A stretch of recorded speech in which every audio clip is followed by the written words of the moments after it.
स्वागत करता हूं आपका इस भय, रोमांच और रहस्यों से भरी दुनिया में। तो आज मैं आपको एक बड़ी विस्तृत कहानी का छोटा सा भाग सुनाने जा रहा हूं। कहानी का शीर्षक होगा ब्रह्म राक्षस वर्सेस जिन्न। इस कहानी में हम दो अलग अलग सभ्यताओं के बीच होता हुआ टकराव देखेंगे। इस कहानी में हम 600 वर्ष पुराना इतिहास भी देखेंगे। तो चलिए शुरू करते हैं, गोता लगाते हैं कहानियों के इस सागर में। कहानी शुरू होती है 1424 ईस्वी की। उस समय ये जो दोनों जीव हैं ये दानव नहीं थे, बल्कि अपने अपने दुनिया के दिग्गज थे। काल 15वीं शताब्दी। ये कहानी दो स्थानों पर एक साथ चल रही थी। पहला स्थान अवंतिका, जिसे आज हम उज्जैन के नाम से जानते हैं। दूसरा स्थान बगदाद, जिसे आज हम इराक के नाम से जानते हैं। यह कहानी दो अलग अलग जगहों पर एक साथ शुरू होती है। एक तरफ ज्ञान का अहंकार और दूसरी तरफ शक्ति का नशा। कहानी का भाग 1, महापंडित का पतन। हमारे कहानी के जो महापंडित हैं इनका नाम है आचार्य रुद्रनाथ।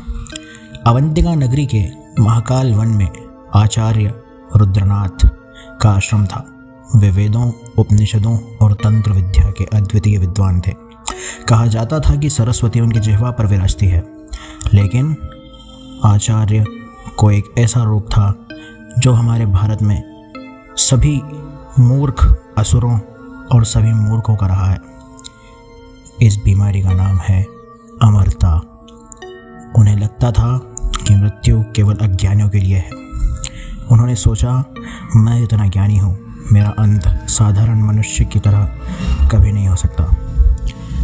उन्होंने अपने इस रोग की इच्छा को पूरा करने के लिए एक अनुष्ठान के बारे में सोचा।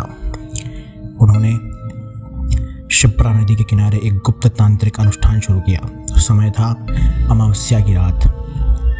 उनका उद्देश्य था परकाया प्रवेश और मृत्युंजय सिद्धि को मिलाकर काल विजय प्राप्त करना। बंधुओं, मैं आपको बता दूं कि परकाया प्रवेश शब्द का अर्थ होता है कि अपनी आत्मा को किसी और दूसरे व्यक्ति के शरीर में डालने की सिद्धि प्राप्त करना। एवं मृत्युंजय सिद्धि वो सिद्धि होती है जिस सिद्धि को यदि व्यक्ति प्राप्त कर लेता है तो उसका शरीर कभी बीमार नहीं पड़ता। अब कहानी की ओर वापस आते हैं। आचार्य का उद्देश्य था परकाया प्रवेश और मृत्युंजय सिद्धि को मिलाकर काल विजय प्राप्त करना। लेकिन तंत्र का नियम है, प्रकृति का उल्लंघन करने पर प्रकृति बदला जरूर लेती है। जैसे ही उन्होंने अंतिम मंत्र का उच्चारण किया, उन्होंने जानबूझकर एक गलती कर दी। वे अपने आप को देवताओं से ऊंचा समझ बैठे थे। इसी नशे में, इसी ऊंचाई के नशे में उन्होंने उस मंत्र को उल्टा बोल दिया। केवल एक शब्द की गलती से वो मंत्र उल्टा हो गया। यही उनकी सबसे बड़ी भूल थी। एक भयंकर ध्वनि हुई जैसे आकाश में कहीं बिजली गिरी हो। लेकिन ये बिजली की केवल आवाज़ ही, वो दिखाई नहीं दी। उनके शरीर के भीतर की प्राणवायु अब जहरीली हो गई थी। उनका शरीर वहीं रहा, लेकिन आत्मा विकृत हो गई। एक आकाशवाणी हुई, हे मूर्ख ब्राह्मण, तुमने ब्राह्मण होकर ज्ञान का दुरुपयोग किया। आज न तुम जीवित रहोगे न तुम मरोगे, तुम एक ब्रह्म राक्षस बनोगे। वेदों का ज्ञान तुम्हें याद रहेगा, लेकिन तुम उसे कभी किसी को सिखा नहीं पाओगे। तुम्हारी भूख कभी नहीं मिटेगी और तुम उसी पीपल के पेड़ पर उल्टा लटकोगे जहाँ तुमने पाप किया है। आचार्य चिल्लाया। उसका चेहरा बदलने लगा, दांत बाहर आ गए। अब वह आचार्य नहीं रहा, एक भूखा राक्षस बन चुका था। वह उज्जैन से भागा और सदियों तक भटकता हुआ अंत में अमलगढ़ के जंगलों में जा छिपा। अब हम आते हैं बगदाद की ओर। बगदाद में जो इस कहानी का दूसरा मुख्य पात्र है, जिन्न, इस कहानी की बेड़ियां पिरो रहा था। बगदाद के रेगिस्तानों में इफरित अजाजिल का आतंक था। अजाजिल, मैं बता दूं आपको बंधुओं, इस कहानी में दूसरे मुख्य पात्र का नाम है। अजाजिल कोई साधारण जिन्न नहीं था, वह इब्लीस, उर्दू में शैतान को इब्लीस कहा जाता है बंधुओं। के सीधे वंश से था, उसने अपनी धुआं रहित आग पर घमंड कर रखा था। वह इंसानों को कीचड़ के पुतले मानता था। वह सुल्तानों के महलों को जला देता था और काफिरों को रेत में दफन कर देता था। उसका नारा था, मैं झुकूंगा नहीं, मैं सब कुछ जला दूंगा। उस समय फारस में एक महान सूफी बुजुर्ग थे।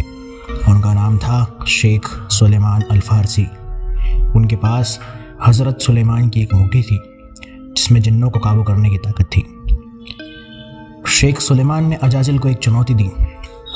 ऐ आग के बेटे, तो खुद को सबसे ताकतवर मानता है, लेकिन तो हवा के एक झोंके से बुझ सकता है। अजाजिल अपने इस अपमान पर क्रोधित हो गया। उसने कहा, मुझे कोई नहीं बुझा सकता बुढ़े। शेख ने अपनी झोली से एक तांबे की सुराही निकाली। उस पर इस्लाम की पाक आयतें खुदी थी। शेख ने कहा, अगर तू सच में महान है तो क्या तू इस छोटी सी सुराही में समा कर दिखा सकता है, या तेरी ताकत सिर्फ दिखावा है? अहंकारी जिन्न की सबसे बड़ी कमजोरी होती है।